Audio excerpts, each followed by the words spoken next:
നമസ്കാരം പ്രിയപ്പെട്ട പ്രേക്ഷകരെ, പ്രധാന വാർത്തകളിലേക്ക് ഏവർക്കും സ്വാഗതം. ഇന്ന് ഏപ്രിൽ 11 വെള്ളി. മുംബൈ ഭീകരാക്രമണ കേസിലെ മുഖ്യപ്രതി തഹാവൂർ റാണയെ ഡൽഹിയിലെത്തിച്ചു. ഭീകര സംഘടനകൾക്കെതിരായ ഇന്ത്യയുടെ പോരാട്ട ചരിത്രത്തിൽ ഇത് വിജയദിനം. 2008 നവംബർ 26 മുംബൈയിൽ നടന്ന ഭീകരാക്രമണത്തിലെ മുഖ്യപ്രതികളിൽ ഒരാളായ പാക് വംശജൻ തഹാവൂർ റാണയെ US-ൽ നിന്ന് ഇന്ത്യയിലെത്തിച്ച് ദേശീയ അന്വേഷണ ഏജൻസി അറസ്റ്റ് ചെയ്തു. ഇനി ഇന്ത്യൻ മണ്ണിൽ റാണയ്ക്ക് വിചാരണയും ശിക്ഷയും. ഏറെ നാളത്തെ ശ്രമത്തിനൊടുവിലാണ് റാണയെ ഇന്ത്യയിലെത്തിച്ചതെന്ന് NIA അറിയിച്ചു. വിനോദസഞ്ചാര മേഖലകളിലെ 3 സ്റ്റാറോ അതിനു മുകളിലോ ക്ലാസിഫിക്കേഷനുള്ള റെസ്റ്റോറൻറ്റുകളിൽ കള്ളുഷാപ്പ് തുടങ്ങാൻ പുതിയ മദ്യനയത്തിൽ വ്യവസ്ഥ. കേരള എഞ്ചിനീയറിംഗ് ഫാർമസി പ്രവേശനത്തിനുള്ള കീം പരീക്ഷയുടെ തീയതിയും സമയവും പ്രസിദ്ധീകരിച്ചു. ഈ മാസം 23-നും 25 മുതൽ 28 വരെയുമാണ് പരീക്ഷകൾ നടക്കുക. കേരള സർവകലാശാല യൂണിയൻ തെരഞ്ഞെടുപ്പിനെ തുടർന്നുണ്ടായ SFI KSU ഏറ്റുമുട്ടലിൽ സർവകലാശാല ആസ്ഥാനം യുദ്ധക്കളമായി. കല്ലേറിലും പോലീസ് ലാത്തിചാർജിലും 6 SFI പ്രവർത്തകർക്കും 7 KSU പ്രവർത്തകർക്കും പരിക്കേറ്റു. 3 പോലീസുകാർക്കും മർദ്ദനമേറ്റു. വൈകിട്ട് 6-ന് ആരംഭിച്ച സംഘർഷം 1 മണിക്കൂറോളം നീണ്ടുനിന്നു. ഓൺലൈൻ വ്യാപാര ഗോഡൌണുകളിൽ നിന്ന് ISI മുദ്രയില്ലാത്ത സാധനങ്ങൾ പിടിച്ചെടുത്തു. വയനാട് ചൂരൽമല മുണ്ടക്കൈ ദുരിതബാധിതരുടെ ബാങ്ക് വായ്പകൾ ദേശീയ ദുരന്ത നിവാരണ നിയമപ്രകാരം എഴുതിത്തള്ളാൻ കേന്ദ്ര സർക്കാരും ദേശീയ ദുരന്ത നിവാരണ അതോറിറ്റിയും നടപടി സ്വീകരിക്കാത്തത് ഉത്തരവാദിത്തത്തിൽ നിന്നുള്ള ഒഴിഞ്ഞുമാറലാണെന്ന് ഹൈക്കോടതി. പൂക്കോട് വെറ്റിനറി കോളേജ് വിദ്യാർത്ഥി JS സിദ്ധാർത്ഥന്റെ മരണവുമായി ബന്ധപ്പെട്ട കേസിലെ പ്രതികളായ 19 വിദ്യാർത്ഥികളെയും സർവകലാശാല പുറത്താക്കി. പ്രതികളായ വിദ്യാർത്ഥികളെ തിരികെ പ്രവേശിപ്പിക്കണമെന്ന സിംഗിൾ ബെഞ്ച് ഉത്തരവിനെതിരെ സിദ്ധാർത്ഥന്റെ അമ്മ MR ഷീബ നൽകിയ അപ്പീൽ പരിഗണിക്കവെയാണ് ഇക്കാര്യം അറിയിച്ചത്. മറ്റു കോളേജുകളിൽ പ്രവേശനം നേടുന്നതിൽ നിന്ന് പ്രതികളെ 3 വർഷത്തേക്ക് ഡീബാർ ചെയ്തു. ഒറ്റപ്പെട്ട ഇടങ്ങളിൽ 14 വരെ മിന്നലോടുകൂടിയ മഴയ്ക്ക് സാധ്യത. NSS നാളെ ലഹരി വിരുദ്ധ പ്രചരണ ദിനമായി ആചരിക്കും. ഉയർന്ന അളവിലുള്ള കൊഴുപ്പ്, ഉപ്പ്, പഞ്ചസാര ഉൽപ്പന്നങ്ങൾ പ്രോത്സാഹിപ്പിക്കുന്ന പരസ്യങ്ങൾക്ക് കർശന നിയന്ത്രണങ്ങൾ ഏർപ്പെടുത്തുന്നത് പരിഗണനയിലാണെന്ന് കേന്ദ്ര ആരോഗ്യ മന്ത്രാലയം അറിയിച്ചു. കുട്ടികളിൽ അമിതവണ്ണം, പ്രമേഹം, രക്തസമ്മർദ്ദം തുടങ്ങിയവ വർദ്ധിക്കുന്നെന്ന പരാതിയുടെ അടിസ്ഥാനത്തിലാണ് നടപടി. വിമാനത്താവളത്തിലെയും പരിസരത്തെയും പക്ഷിശല്യം ഒഴിവാക്കാൻ അടിയന്തര നടപടിയെടുക്കും.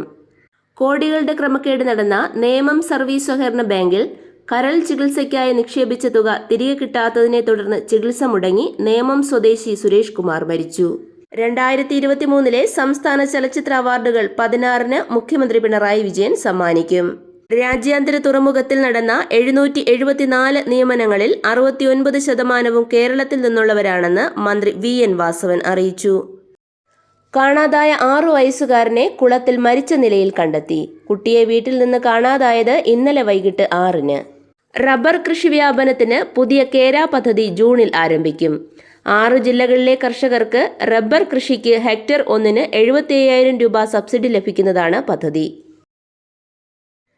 യാത്രക്കാർക്ക് വിഷു കൈനീട്ടവുമായി KSRTCയുടെ swift super fast bus AC ഘടിപ്പിച്ച് നിരത്തിലെത്തുന്നു. സ്വർണ്ണവിലയിൽ വീണ്ടും കുതിപ്പ്. പവന് 68,000 രൂപയ്ക്ക് മുകളിൽ. തീരുവ യുദ്ധത്തിൽ 90 ദിവസത്തെ ഇളവ് കിട്ടിയതിനാൽ ഇന്ത്യക്ക് ആശ്വാസമെങ്കിലും മുന്നോട്ടുള്ള യാത്ര അനിശ്ചിതത്വം നിറഞ്ഞതാണ്. US-മായി ചർച്ചയ്ക്ക് തയ്യാറാകുന്ന രാജ്യങ്ങളെപ്പോലും അശ്ലീല പരാമർശം ഉപയോഗിച്ച് ട്രംപ് പരിഹസിക്കുക കൂടി ചെയ്തതോടെ ഇന്ത്യ US ഉഭയകക്ഷി വ്യാപാര കരാറിന്റെ ഭാവിയെക്കുറിച്ച് ആശങ്കകൾ ഉയരുന്നുണ്ട്.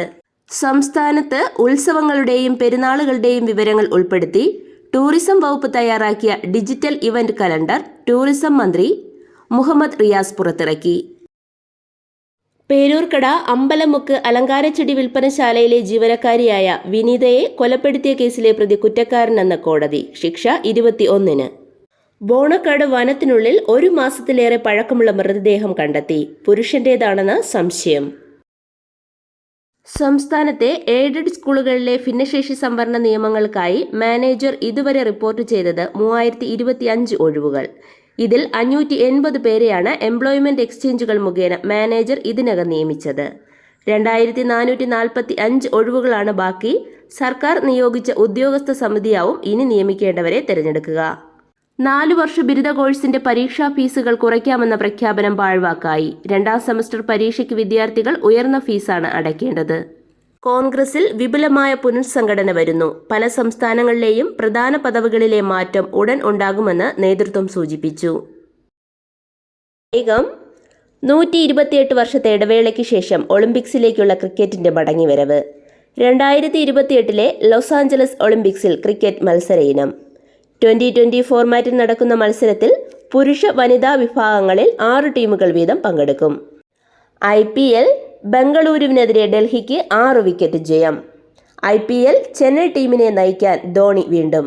ചാമ്പ്യൻസ് ലീഗ് ക്വാർട്ടറിൽ ബാഴ്സയ്ക്കും PSG ക്കും ജയം. ഇതോടെ ഇന്നത്തെ പ്രധാന വാർത്തകൾ സമാപിക്കുന്നു. നന്ദി, നമസ്കാരം.